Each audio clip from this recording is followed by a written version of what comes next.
Why do I have to be spiritual when there's so much to do in the world, so much to achieve? Why be spiritual? Why bother? So this is a very common question, particularly we have so many students with us tonight. You've got such busy lives, so much to do. Why be spiritual? Well, let's say for a moment that you wake up one morning and you take your temperature and your temperature says 101. Okay, what does that mean? You have a fever. And what's a fever a symptom of? Yes, high metabolic rate. It means something's off. We don't know what's off, but something is not right. An infection of some sort, a bacteria, a virus. Now imagine that you ask everyone around you, what's your temperature? And everyone around you tells you 98.6. That's how you know that 101 is a fever. That's how you know there's something wrong. But now imagine that you ask everyone around you, what's your temperature? And they say 101. Do you still have a fever? Yeah, of course you do. But in the first case, we know that something is off. We're going to look for a cause. We're going to look for a solution. We're going to go to the doctor. Whether we go to an allopathic doctor or a homeopathic doctor or an Ayurvedic doctor, it doesn't matter. But we're going to go to someone to help treat that which is off. They'll diagnose it and then they'll treat it. But when everybody's fever is 101, what happens? I think that it's normal. I still have a fever, but I no longer go to the doctor because everybody has this fever. Must be normal. Now the fever is still ravaging my body. But because everyone else has it, I don't look for a cause and I don't look for a solution. And what is happening in our lives is most of us live in a state of pretty regular stress. Anybody here feel stress? Yeah. So this is pretty common. We feel stress, we feel worry, we feel anxiety, we feel depression. But when you look around and you talk to your friends, what do you find? They're also stressed. They're also worried. They also have anxiety. They also have depression. And so what happens is we start to think that this is normal. Now, at your age, it is relatively normal. It's sort of part of growing up. Stress and anxiety tend to be part of a pretty regular package deal of adolescence. But most of us don't lose it. It stays with us. We're stressed about our jobs. We're stressed about how we look. We're stressed about how much money we make. We're stressed about whether our spouse or boyfriend or girlfriend is talking to somebody else. We're stressed in traffic. We're stressed about what's going to happen to us, to our family members.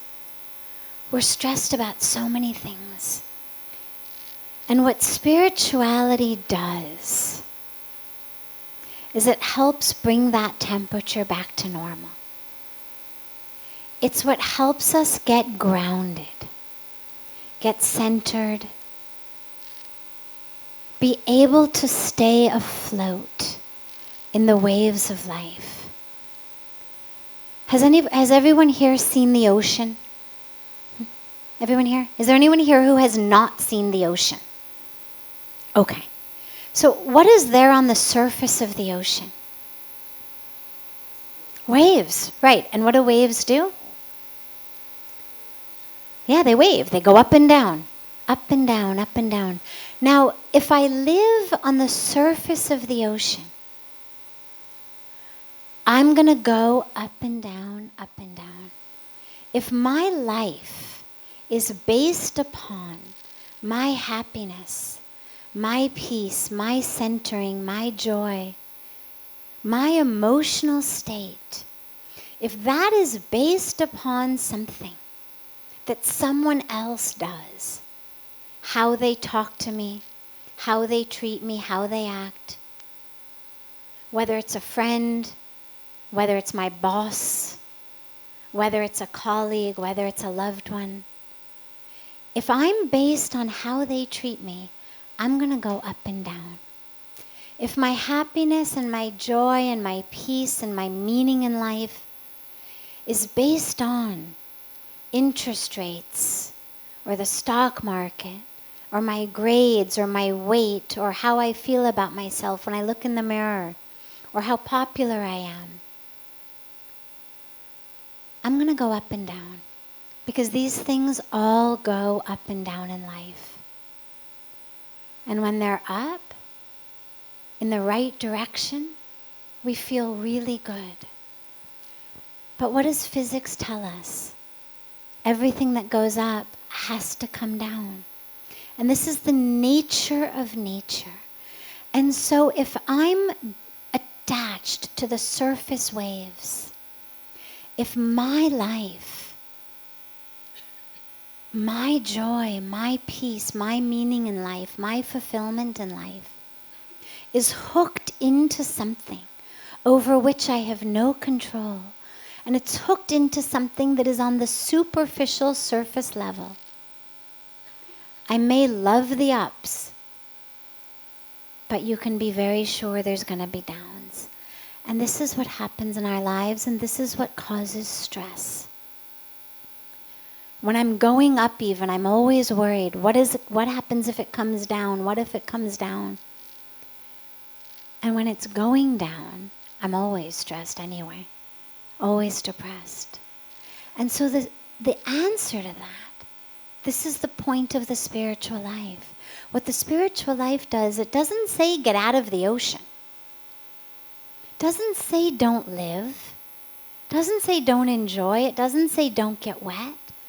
What it says is connect yourself in the depths of the ocean.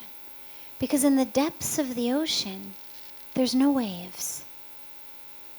The depths of the ocean are always very still, always very calm. And you know what is even more interesting is that it's even more life that's there.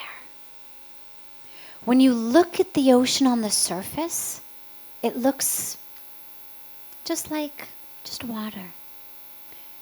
And then you put on a mask, you put on a snorkel, you get your face in the ocean, and you start to see all of the beautiful colors. You see the coral, you see the fish. But then people who have scuba dived say snorkeling's nothing, you've got to go scuba diving. And then you go deeper. And when you go deeper, what you get is even more life, even more beauty, even more colors. And the same thing is true in life. We stay on the surface because we think that that's what it's about. But the deeper you go, that's where the stillness is. That's where the calmness is. That's where the grounding is. And that's actually where life is. That's where the excitement is, on the inside. Not going up and down in the waves. In that connection with who you really are. All of that. So that's why we become spiritual. When you are grounded and anchored in spirituality, you can still be on the waves, but you don't get thrown around by them. There's a beautiful story of a boat in the middle of the ocean, And on the boat, there's a mathematician and a philosopher and a scientist. And the boatmen, of course. And they're on the boat going in the ocean. And the mathematician says to the boatman, "So tell me, Mr. Boatman, you must know some mathematics. You must know at least, trigonometry or geometry." And the boatman says, "No, I'm not educated in that way. I only know how to take the name of the divine in the morning and at night before I sleep, and during the day as much as I can." And the mathematician says, "Then at least 30% of your life has gone in vain." And next, the scientist says, "Well, you must at least know science. You must know Newton's laws of physics." And the boatman says, "I'm not educated in that way. I only know how to give more than I receive. I only know how to try to see the divine in everyone I'm with." And the scientist says, "Then at least 40% of your life has gone in vain." And lastly, the philosopher says, "Well, all right, maybe you're not a math and science guy, but you must know philosophy. Plato, Aristotle, or Vedanta. Some philosophy you must know." And the boatman just closes his eyes and he enters this beautiful, beautiful meditative trance. And he says, "I'm not educated in that way." And the philosopher says, "Well, then at least 50% of your life has gone in vain." And at this moment, a wave comes. The ocean starts to get very, very stormy, and a wave comes. And the boatman realizes this boat is going to capsize. And he says to his passengers, "Do you know how to swim?" "No," they all say. And the boat crashes upside down, and the boatman watches very sadly as all of his passengers drown. And he says, "I think 100% of your lives have gone in vain."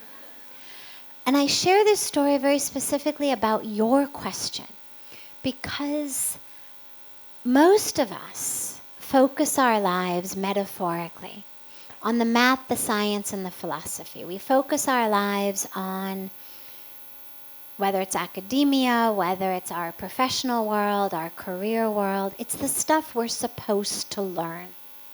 We're supposed to learn addition. We're supposed to get a good career. We're supposed to succeed in that way. And that's what we focus on. And that's the stuff on the surface. Now, it's great for so many things. Nothing wrong with it. The problem is, if that's all we have, we don't know how to swim. We're not anchored. What an anchor in a boat does is it keeps it from drifting. It keeps the waves from capsizing it. So what spirituality does is it teaches us to swim. Doesn't mean that you can't also be on the waves. In fact, you're even much more able to enjoy the waves because you're not dependent on them. If my entire sense of self, my peace, my well-being, my happiness is dependent on all of these things in the outer world, then somebody is mean to me, somebody ignores me, somebody doesn't invite me to their party, I don't get the grade I want, my parents yell at me, whatever happens, then my entire sense of self drops. And that's not fun for anybody. That's not enjoyable for anybody. When we say we enjoy the waves, what we enjoy is going up. What the going down does is just gives us at least something to know when we're going up. We think, well, at least maybe it'll be better tomorrow. But when you're grounded spiritually, what you're able to do is be in the world, enjoy the world. Absolutely. There's nothing about spirituality that says, thou shalt not eat chocolate ice cream. Thou shalt not go to a party. Thou shalt not fall in love. Thou shalt not have friends. Thou shalt not go to the movies. There's no commandments like that. Thou shalt not laugh and enjoy and have friends and fun. But what it says is, who you are, your sense of knowledge of yourself, your happiness, your peace is not dependent on those things. So we become spiritual to be able to enjoy the waves if we want.